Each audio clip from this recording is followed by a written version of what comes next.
पंजाब की बात करें, दिल्ली की बात करें, जयपुर की बात करें या फिर छतरपुर की बात करें, हरिद्वार और झज्जर की बात करें, हर जगह से अमूमन एक जैसी तस्वीर सामने आ रही है। और चलिए रुक कर लेते हैं जतिन का, इंदिरा गांधी इंटरनेशनल एयरपोर्ट से हमारे साथ जुड़ चुके हैं।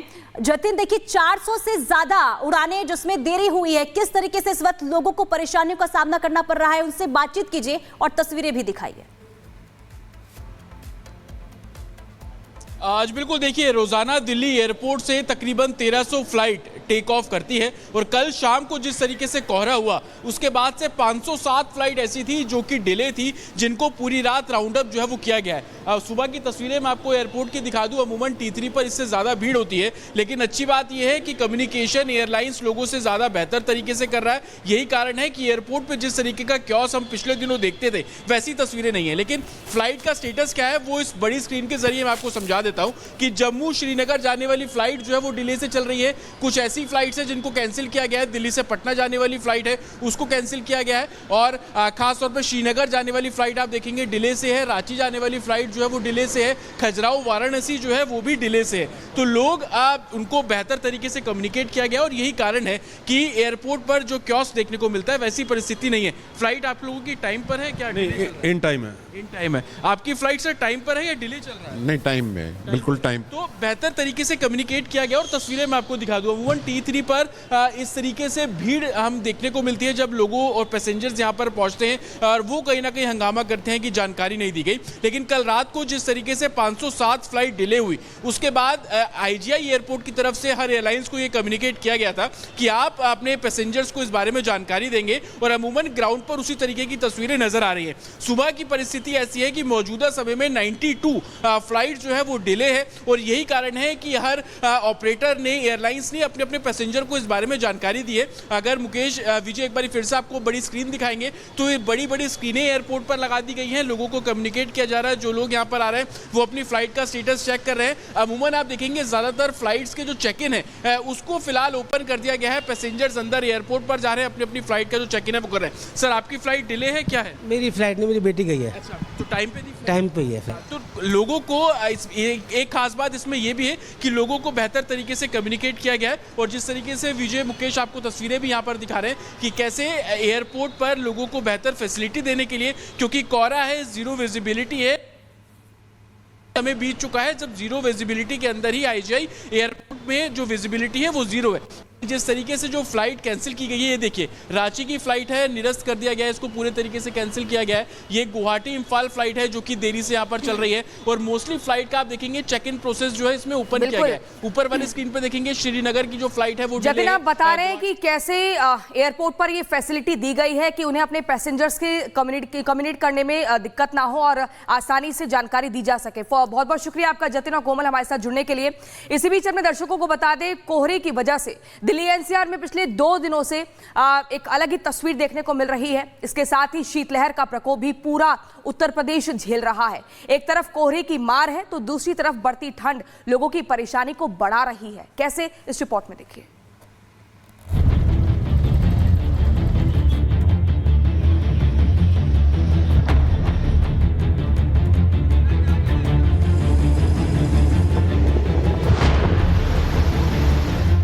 नए साल की शुरुआत के साथ ही पूरे उत्तर भारत में ठंड में जबरदस्त इजाफा हो गया है। क्या पहाड़, क्या मैदान, हर ओर बर्फ प्रचंड कहर बरपा रही है।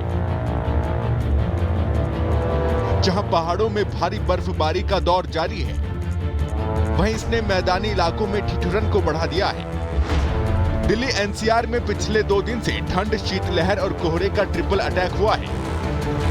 तापमान गिरने लगा है और लोगों का घरों से बाहर निकलना मुहाल हो गया है। कड़कड़ाती ठंड के बीच शीतलहर ने लोगों को कपकपा दिया है। इंसानों से लेकर जानवर तक परेशान हैं। सर्द हवा से बचने के लिए लोग घरों में दुबके हैं और अलाव का सहारा ले रहे हैं। घने कोहरे से दिल्ली NCR में विजिबिलिटी 0 हो गई है। गाड़ियां सड़क पर रेंगती नजर आई। 10 से 20 किलोमीटर की रफ्तार से गाड़ियां रफ्तार भरती नजर आई। ये नजारा दिल्ली के अधिकतर इलाकों में नजर आया। Nehru park, railway station, Dwarka, Barapullah, Talkatora, Nirman Vihar और दिल्ली से सटे गुरुग्राम में भी देखने को मिला। दिल्ली एनसीआर में विजिबिलिटी 50 मीटर से कम है। ठंड के प्रकोप को देखते हुए ऑरेंज अलर्ट जारी किया गया है, तो घने कोहरे के कारण दिल्ली एयरपोर्ट पर 400 से ज्यादा फ्लाइट देरी से उड़ान भर रही है।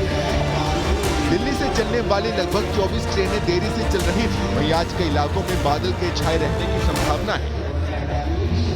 वहीं यूपी की बात करें तो हापुड़, नोएडा, गाजियाबाद, इटावा, मथुरा और मुरादाबाद में भी धुंध की चादर चारों तरफ नजर आई। इस कड़कड़ाती ठंड में लोगों के लिए अलाव ही सहारा बनी नजर आई।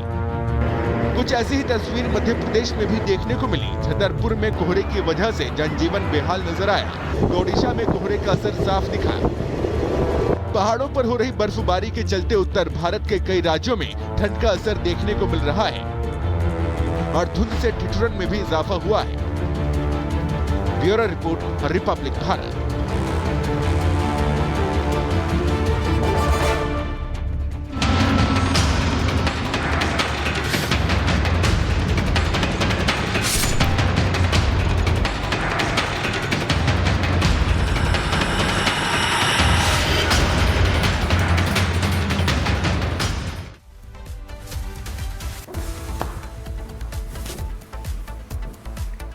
चलिए आगे बढ़ते हैं और बात कर लेते हैं सपा सांसद जियाउर रहमान बर्क की, जिनकी मुश्किलें लगातार बढ़ती हुई नजर आ रही है। संभल हिंसा में जहां पहले से उन पर केस दर्ज है, तो दूसरी तरफ बिजली चोरी के आरोप में भी उन पर एफआईआर दर्ज की गई है। जवाब उनसे मांगा गया था और आज उसकी मियाद खत्म होती हुई नजर आ रही है। तो देखना आगे होगा कि आगे क्या कुछ एक्शन देखने को मिलता है जियाउर रहमान बर्क पर, लेकिन उससे पहले आपको रिपोर्ट दिखाते हैं।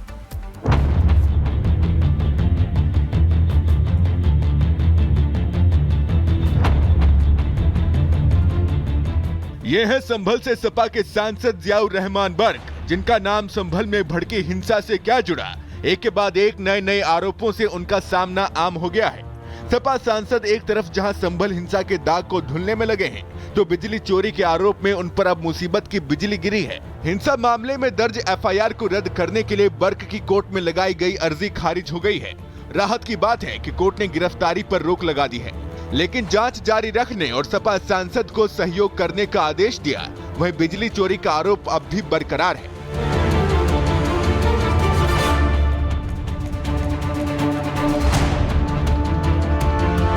बर्क साहब ने कभी सोचा भी नहीं होगा कि संभल में हिंसा भड़कना और बिजली चोरी का आरोप लगना उनको इतना महंगा पड़ेगा। संभल हिंसा के बाद जियाउर रहमान बर्क पर कटिया मारकर बिजली चोरी का आरोप लगा। विभाग ने जांच की तो आरोप सही पाया, मीटर उतारा, बिजली काटी और लगा दिया जुर्माना।